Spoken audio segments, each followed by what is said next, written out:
It is extremely important to be conscious of how you describe and label someone, because it tells your brain how to respond to situations that occur. And it also tells your brain how you expect them to respond to situations.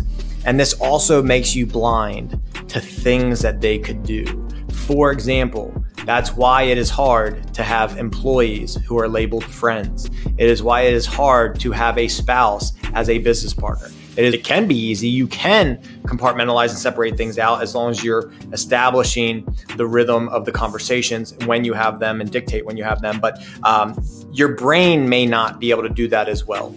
And so when you're labeling people a certain way, it's creating an expectation on how you expect them to act in certain situations.